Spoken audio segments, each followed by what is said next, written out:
Hey there, everyone. Welcome to Gay A, the queer sober hero show. I'm your host, Sober Steve, the podcast guy, here today with 1,251 days of sobriety, and here with one of my sober IRL friends in real life, Richard. Hi, Richard. Hi. Welcome to the show. This For is people pretty...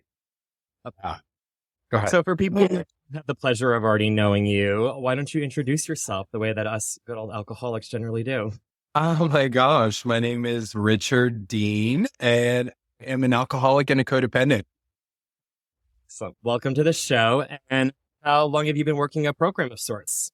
Oh, wow. So sobriety date is July 4th of 2022. However, I've been in and out since 2007. All right. So we'll get more into that in a moment, but I'd like to start off nice and light. Why don't you share your favorite part of being sober today? Oh my gosh. Wow. I guess I'm going to have to say it's afforded me an amazing life and my career has skyrocketed and I don't know, a life that I've never dreamed possible. So things are great. Excellent. I can't imagine going back at this point because sobriety has been very kind to me. And especially in sobriety, what would you say is your favorite part of being a member of the queer community or gay community today?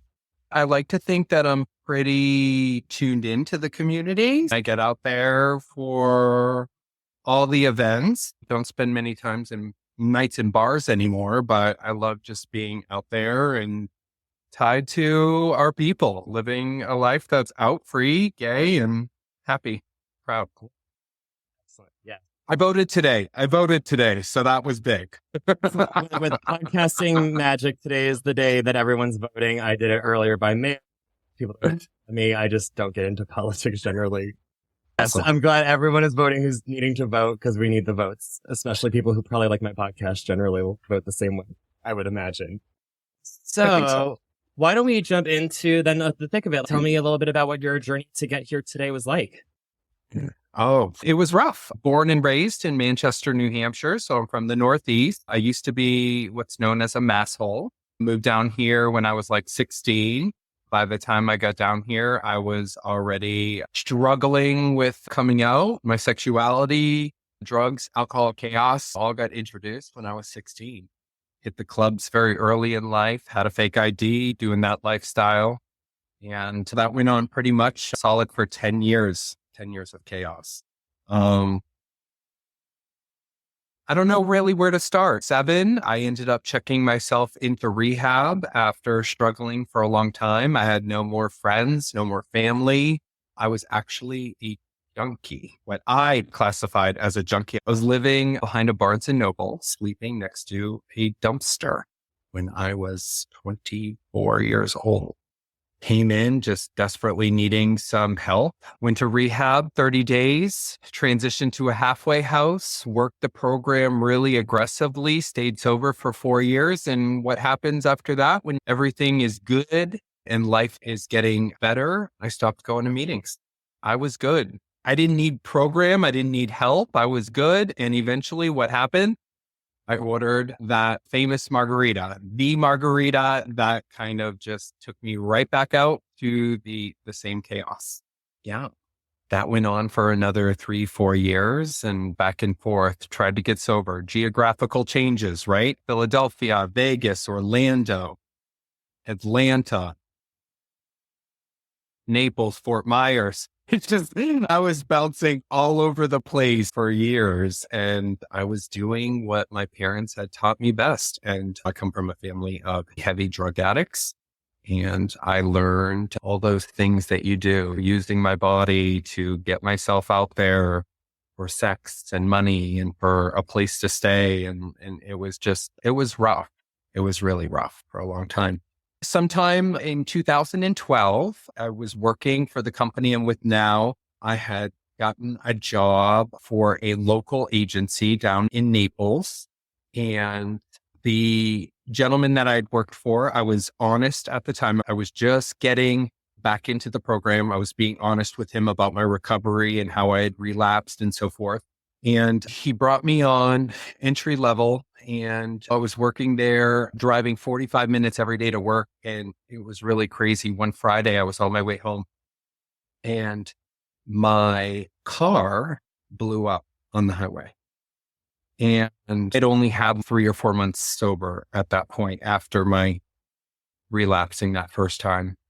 And I went home, I cried, I went to AA meetings, I was calling everybody. I was just like, oh my God, I can't keep this job. And they were like, just stay close to the program and pray to God and all this. And that Sunday, I sent an email to my employer and I said, listen, I've decided that I'm going to have to give you my notice. This happened, my car. And the very next day, this employer reaches out to me and he said, I would really like it if you'd come down and pick up your last paycheck. And is there any way you can get down here? And the drive was 45 minutes to an hour with Fort Myers, Naples traffic. It was horrible. And I made my way down there and I showed up and I walked in and I said, listen, I'm really sorry. And he handed me the keys to a brand new car. And it was crazy. And I was instantly in tears. I was like, why are you doing this? And he was just like, just in the amount of work and what I've seen in just a short time with you, I think that you're worth it. I am going to ask you for a commitment and so forth. And at that point, I realized that the universe was like lining up for me. Like the universe was telling me, it's okay. You're going to get through this and you're going to flourish from this. And I still tell that story all the time because I'll always remember him. Unfortunately, that employer and we haven't spoken in many years. I've continued on since then, but that was like a turning point in my recovery. And that's really where I started to focus on the program. Things at that point just continued on. Career got better, life got better. I was boyfriends, arguments, like the behavior patterns never changed, right? And so I continued on. And eventually, as you recall, we all remember Pulse 2016. And I had some friends who were tied into that. And it reconnected me with an old friend from there who was working at Pulse. And we started a very codependent relationship. It was long distance back and forth. And after a year of going back and forth, he finally said to me, hey, I would like you to move up to Orlando.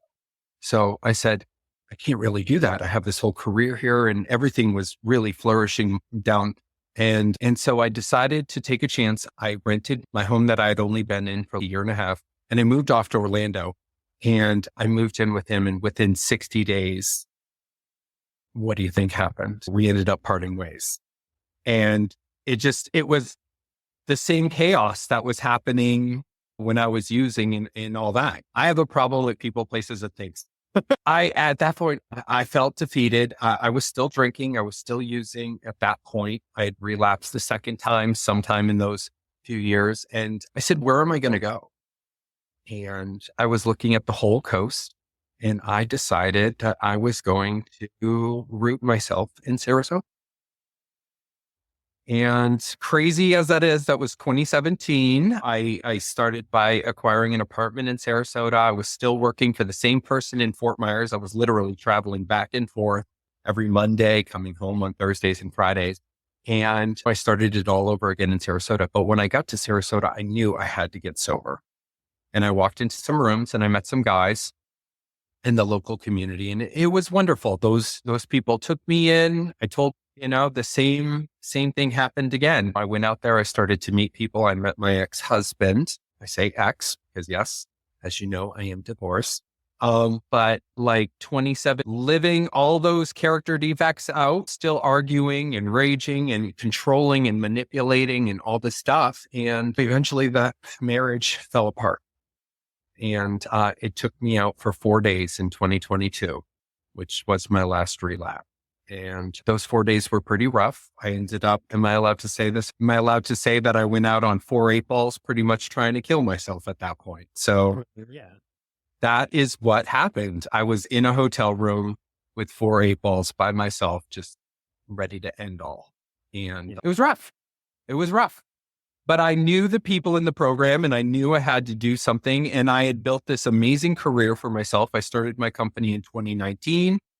6 months before COVID. It was really scary because COVID happened and then we had to transition to remote, and and now everybody's comfortable with it and we are too. But I had invested every dime of my money into this company and I was like, oh my gosh, I totally understand why my marriage failed. I was living in fear every day of losing financial insecurity. I was lashing out. I was taking it out on this victim, right? This hostage that I had taken through the 5 years of my marriage. And I ended up reaching out to a friend. I got back to the rooms July 4th of 22. I just cleared it away. And I was introduced to Codependents Anonymous at that point. And I don't know if there's something very different between the two, but Coda really helped me understand more about myself and my behavior patterns and where I had learned them. And I don't know, the step work was very different. The approach to looking at yourself was different. And I feel like that was eye-opening.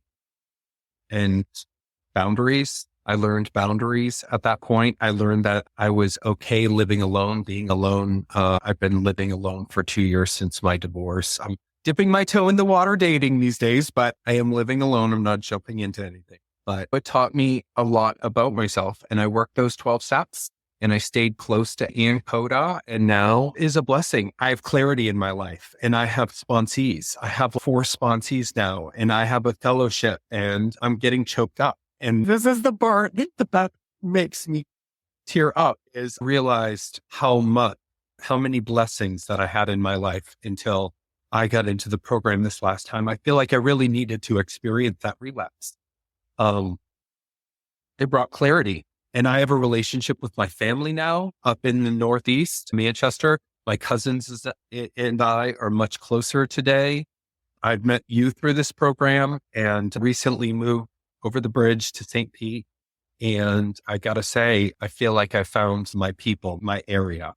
And a lot of people have been, including you, a lot of people have made comments about things that have changed in me this past year. Just, I feel like I'm healthier, I'm happier, I'm able to be myself. I still have my amazing business in Sarasota. I have my staff over there. I have my community there. I'm still involved in kickball and other organizations over there. But being here in St. Pete is different, like no judgment, no fear. And that's my playground when I go out. So come on over. I was going to say, lead to the weather night at cocktails, girl. I'm walking different. So it's been amazing. So by the way, do you like my big cock? Can you tell?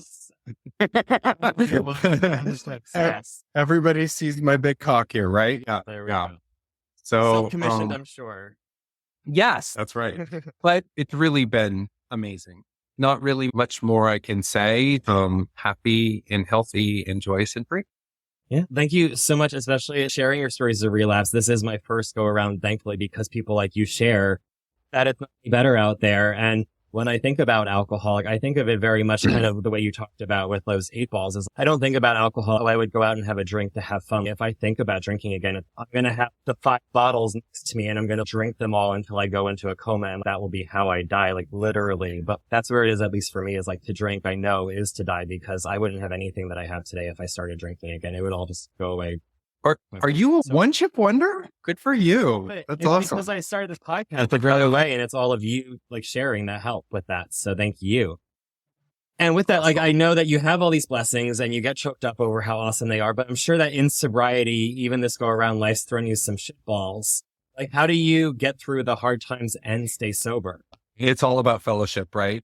I didn't say it, but as I'm in the field of insurance, and as we've had a pretty rough hurricane season, so everybody's, Florida, right? But this past few months have just really been heartbreaking for all these families that were affected and so forth. But I stay close to the program. Every morning I do a 7 a.m. AA meeting on Zoom. Love Zoom for that. I have a community all over the country that goes to that. I have Coda in the evening, several days a week on Zoom. I have in-person meetings during the week with my AA fellowship here, but I stay very much engaged. And I pick up the phone. I call people. I never liked calling people, but I stay connected and I'm honest. And lately, I got to tell you, I've been acting out on some character defects. I've had a lot of change happening in my life. But Steve, I got to be honest with you here. I've had some character defects that have been rearing their heads. And I'm like, no, I don't want to be that person. I don't like being that person. And I've had to say them out loud. So I've been dipping my toe in the dating pool. And as today, it's like, you have to be honest with people. And if I'm not feeling it, I got to tell you, right? I don't want to string you along and hurt you down the road. So those are little things that I'm seeing like pop up. It's been eye-opening. That's all I'll say. Yeah, I can definitely see that being tricky. I know, like, even for me, in my experience, it's interesting in sobriety having to the certain standards that you hold yourself to, and realizing that sometimes the kindest thing you can do is be clear and give someone some information that they don't necessarily want to hear. That can be kindness in its own way. So I definitely can understand that. And I also am interested because I can see how with alcohol, drugs, it's very clear when you have a relapse, but I can imagine with something in relationships, it can be a little bit grayer as to when it's maybe dipping into old character defects versus having a full-on emotional relapse with some, like, do you navigate or balance that? In the beginning in Coda, the cool thing is we got like all the character patterns and characteristics of a codependent. And it's funny, I checkmarked every box. Hey, that was like, that's me, that's me, that's me. But I think just being very aware today of those things, can things come about and happen? Yes. Maybe I didn't want to say yes to that person. Maybe I should have said no to that person. I recently started seeing somebody like a month ago when it was going really well. There wasn't any chemistry, but I enjoyed the validation and the communication I was having with that person. So what did I do? I dragged it along a little while longer. And then when it came down to it, he was like, hey, is this going anywhere? And I'm like, no, it's not. I should have been honest from the get-go. Just being aware, holding yourself accountable, and talking to other, as I have, codependents and alcoholics, right? Big community. Yeah. Well, like, community is key and helps so much with everything that you can go through with that and everything else, it seems. I know that it's also like easy to not reach out to community when things start bothering you. So even though those meetings helps, what else keeps you sober today? What else keeps me sober today? I'm big on prayer. It's like my thing. I have a problem talking about it because I was raised Catholic and the judgment that came with that. But I'm big on prayer. I spend about 20 minutes in the morning reading several dailies, and then I spend some time meditating. I enjoy my solitude today. Got some really rough news with the company today. I took an hour rather than take a lunch, grabbed a bite to eat, and I went and sat in the dark and I just centered myself. And I also wanted to make sure I was centered for the I was a little anxious to get on here with you, but staying close to my higher power, which is the universe. I feel like there's like source energy out there that kind of just, if it feels right, you just move with it, right? Yeah, it's definitely easy to know that. And then when you feel it pulling you, and sometimes you're like, no, I want to stay where I am. It's comfortable. I don't like being uncomfortable, but normally in sobriety, like I've learned, like the more uncomfortable I am, the better it gets. So with prayers, and also we have in our programs all these sayings and things to remember that help us get through tough times. Do you have a favorite saying or phrase or prayer? When adversity presents itself, there's opportunity around the corner. That is something that I have been saying over and over again the past few months. When adversity presents itself, there's opportunity around the corner. That sounds great. And what does that mean to you? Tell me more. Oh my gosh, no. When there's trouble in paradise, I need to, rather than saying, why is this happening to me? I need to say, what can I learn from this? And I got to tell you, Steve, there's been a lot of trouble in paradise lately in my world. My home, I've had some issues with things here, with the developer, with the insurance market, with claims, and all this stuff going on. And I have to take a step back and say, okay, this is a learning opportunity for me. I really need to take a step back and focus on that. What can I learn? Yeah, I think that's definitely great advice. After the storm, I had mental health garbage for a week of not feeling great, but even coming back to it, having to realize that everything was okay now, mostly, or that I could have good days and not still be sad because I had a couple rough days, but to see when pain or like when the hurt is stopping and not holding on to it and realizing like, no, today was a good day.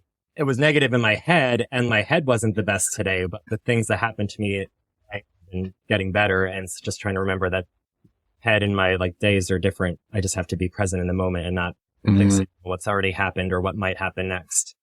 Fear of future. I get that a lot. I have to take a step back, stay in the know, right? Yeah. You also in another form talked about how you admire my authenticity or ability to be forward about things. Tell me more about what you mean by that. Oh my gosh, Steve, I love it. I'm so glad you're bringing this up because I have listened to your podcast and I've thought to myself, whoa, that's taboo. I can't believe he's actually saying that on his podcast. I think it's wonderful. It's not even one thing. I think it's your topics. Some of the stuff that you talked, whether it be about sex, those are things that I have never really felt comfortable talking about openly with people. And it's funny, recently I was floating down Rainbow Springs with a gaggle of gays. And I was like, you know what? I have never felt so sexually free as I do today. And there's always been this shame or this guilt or there's something tied to it. And now I just feel like I'm moving into my, you're going to laugh, my daddy era. I'm in my 40s and people are like, Richard, like you look better now than. Yeah, we're either kiddo or we're daddy, depending on who we're talking to on the apps. I'm not 20 anymore. And I'm certainly not in that uncomfortable 30s, but like I'm at a place where I feel really comfortable in my skin. I feel comfortable taking my clothes off. I feel comfortable experiencing things with people. And you say it all out there and you put it out there on your podcast. And I think that is so brave and so brilliant. And I just got to say, I give you props for that. It's very admirable. And I don't know if anybody's actually said that to you, but from someone like me.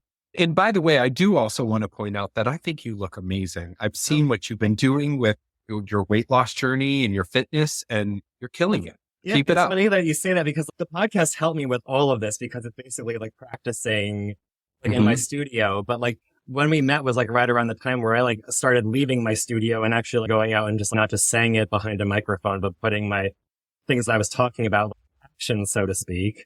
And with that, you seeing me at the Florida Roundup saw me at one of my first big freedom weekends where I was like there doing the thing on my own and I'd never done anything like that before ever. So it's just you're seeing me, I was like brand new, but I guess I had the confidence where it didn't seem brand new. So I guess it's a similar thing where I've been struggling the past couple of weeks personally.